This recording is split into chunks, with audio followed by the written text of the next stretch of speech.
Hi, hello, how are you?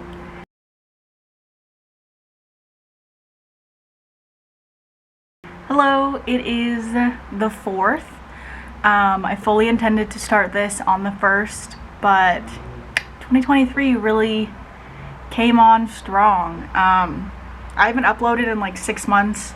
My mental health was really shit at the end of last year, from like August to the end, just dealing with a ton of personal stuff, trying to work on that.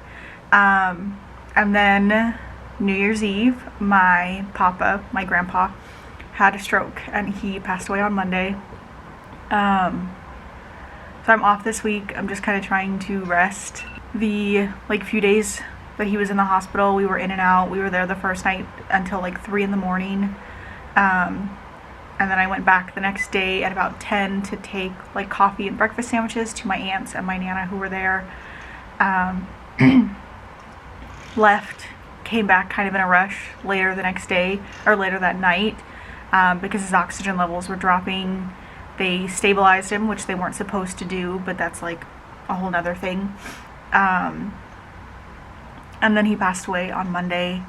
So I'm just taking some time off this week to rest and kind of like recharge, and deal with how I'm feeling.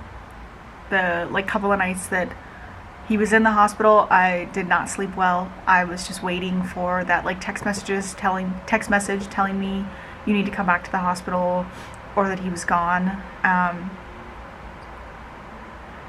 So yeah, this year really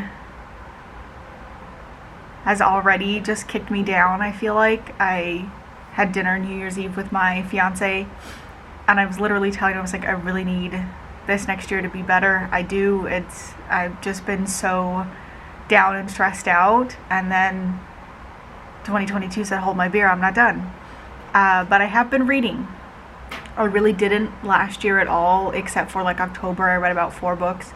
It's just been something that has not held my attention, and it is currently, and I don't know if it's because I'm back into reading or because what I'm reading. So the first book on my TBR was Blue Lily, Lily Blue by Maggie Stiefvater. I am never sure of how to say her name, but I've already finished this. I have tabs, but this is from the first time that I read it. This is my second time through the series completely. I finished this on the 3rd. I also have digital versions of this on iBooks on my phone, so I was reading it while we were in the hospital. I don't know if anybody else feels this way, but when I'm around other people, it feels rude to be reading like a book, but it feels okay to be reading it on my phone, so that's what I was doing. So I finished this. I gave it 5 stars. I absolutely love this series. I love the writing and how flowery and like intense it is, and that we got more Gangsey and Blue in this. And just the world. I want to be a raven boy. I want to be blue. I want to be on these grand adventures in the summer that just leave you feeling invincible and like you can do anything and nothing can harm you and the world is yours. So I have been really needing this sort of like fantasy escapism the last couple of days.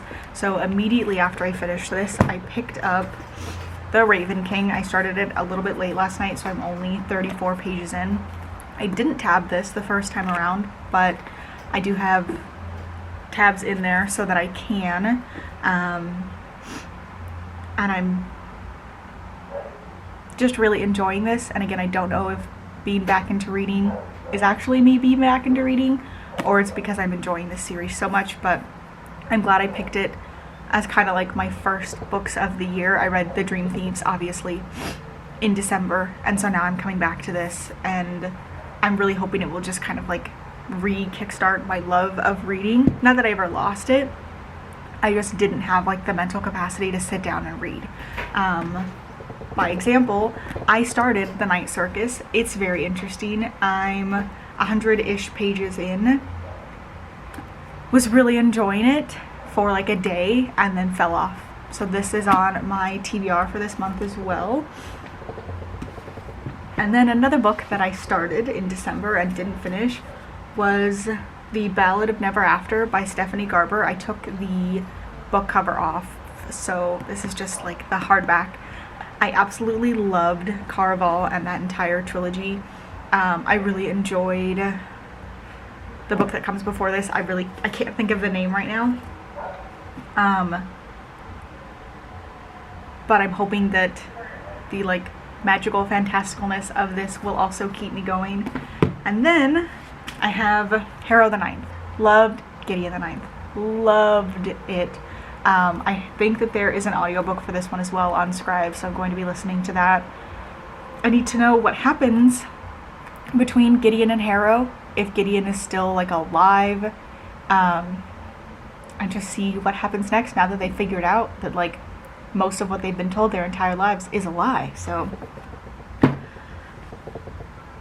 yeah, that has been the start of my year and the end of it. I am just praying that this year is better. I have so much to do. I'm getting married in October. That's 10 months away. We are just putting down deposits basically right now. We've kind of figured out all of our vendors. I should say. So yeah, I really need 2023 to be kind to me. I don't think I could take another just like disastrous mental health year. Might have to do a grippy sock trip or something. But for now, I'm going to just relax this week. I'm gonna eat some leftover Chipotle from yesterday and lay down on the couch. And I hope that 2023 is also good to you. And I will update you probably towards the middle or the end of The Raven King, depending on how much of it I devour today. Hello, it's Saturday.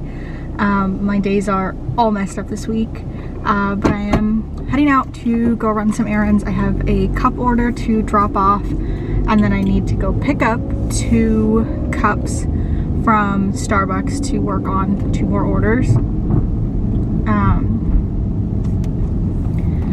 And I just wanted to update you guys on The Raven King. I am 340 pages in, so I have about 100 pages left, like just under 100 pages.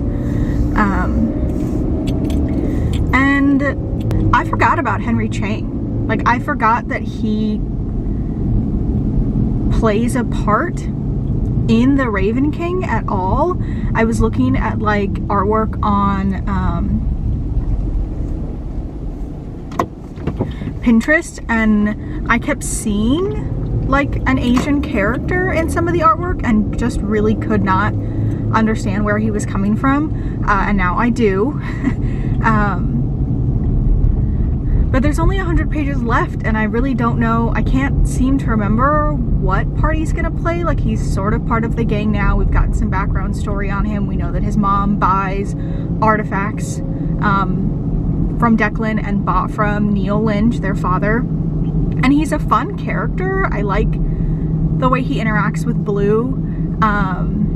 Oh my god, there is a white Mustang with like a blue stripe down the middle right in front of me, and it just made me think of Gangsey's car. And I know that's not the car that he has, but that it's like a white supercar.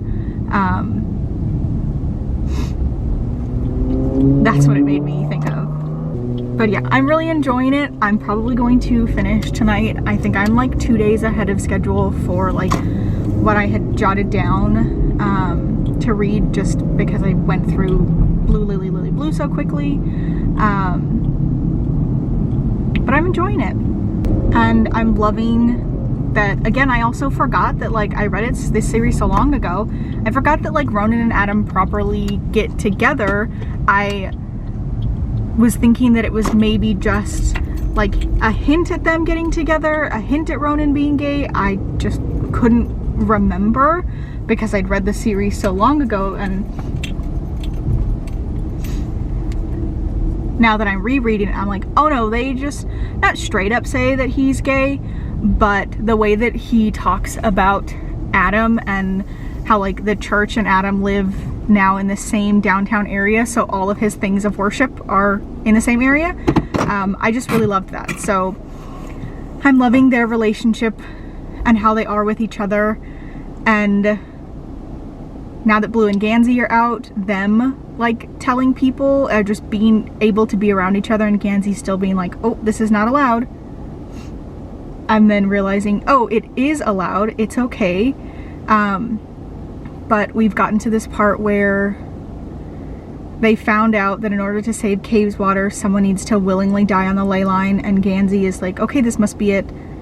This is an awful angle, but I brought you down here because I'm in the grocery store parking lot and there's so many people. But Gangsey has basically resolved, like, so he knows that he's who's going to die on the ley line, who, like, the sergeants, or who Blue saw and is on their list. And so he's like, okay, so this must be it. Like, I'm going to sacrifice myself to fix the ley line and fix Cape's water. And he hasn't really told anybody. I think he literally just told Blue in, like, one of the chapters that I finished. And I'm not ready for it. And I know that Noah is still sort of present. And I'm thinking that he sort of, like, sacrifices the rest of himself. I can't remember. But it's so good, and I'm really enjoying it. And I'm gonna go now because all of a sudden there's just, like, a ton of people, and I'm feeling really uncomfortable, and I haven't, like, filmed in a while, so I'm gonna go and I will update you when I have finished this is an awful angle, but I brought you down here because I'm in the grocery store parking lot and there's so many people. But Gangsey has basically resolved, like, so he knows that he's who's going to die on the ley line, who, like, the sergeants, or who Blue saw and is on their list.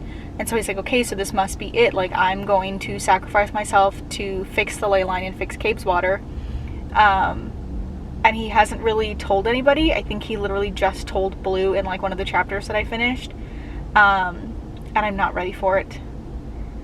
And I know that Noah is still sort of present. And I'm thinking that he sort of, like, sacrifices the rest of himself. I can't remember. But it's so good, and I'm really enjoying it. And I'm gonna go now because all of a sudden there's just, like, a ton of people, and I'm feeling really uncomfortable, and I haven't, like, filmed in a while, so I'm gonna go and I will update you when I have finished The Raven King. Hello, happy Tuesday. It's almost 4 o'clock. I've been charging my camera battery all day, or at least for like 3 or 4 hours, and I just tried to put it in my camera and it was not working. So I don't know what's wrong with it. I really hope it's not broken, but I figured I would just film on my phone. I've honestly been thinking about going back to filming on my phone. It's just easier because I can use iMovie to edit, like, as I film clips, because I could just do that from my phone, like, on the couch really quickly, as opposed to having to, like, get out my computer and do it. And it's just a little more convenient. So that's just information you didn't need to know. But I am back on to update you guys about finishing The Raven King. I really, really enjoyed it. I love Ronan and Adam so much, and I am so happy that they are, like, getting the happy ending that they deserve. I think that there is a book that comes after this that's like a novella that focuses on them and Opal, which I have never read, so I might go to Barnes & Noble to pick that up so that I can continue on with these characters and just get a little bit more of them. But for now, I will be moving on to the Night Circus. I am 82 pages in, and I know that I was enjoying it. I just was not in a reading mood, so hopefully I can read more of this and get a little bit more into it. I started reading during lunch and then got distracted, but I will hopefully be doing some reading tonight. It's really, really gloomy and rainy where I live in California. So, like, when I sat down during lunch to read, it was pouring, just, like, chucking it down. And I had one of the windows in, like, our dining room open just a little bit, so I could hear it coming in, and it just sounded so nice. So I'm hoping it's raining tonight, so that way when I get into bed, I can, like, crack the window, get underneath the covers, and just listen to the rain while I read. So that is my plan. Didn't read over the weekend. I went to go, like, sit down to read on Saturday, or like get off the couch. I was like, okay, I better go read. And I, like, stopped myself and I was like, I don't want to read if that's how I'm going to feel about it, because it's going to put me in a slump and make me not like the book that I'm reading. So I'm trying to not do that this year, because I know that it's a big part of why I didn't enjoy reading last year. I was trying to read like 7 or 8 books a month, which meant I was really having to push myself to read like 100, 150 pages every single day. And that just wasn't working for me. So just trying to take it easy this year. My only goal is to like get married. That's it. If nothing else happens this year, that's fine. Just let me make it through the year and get married, and I will focus on other things next year. So I'm going to get back to work and I will update you guys later.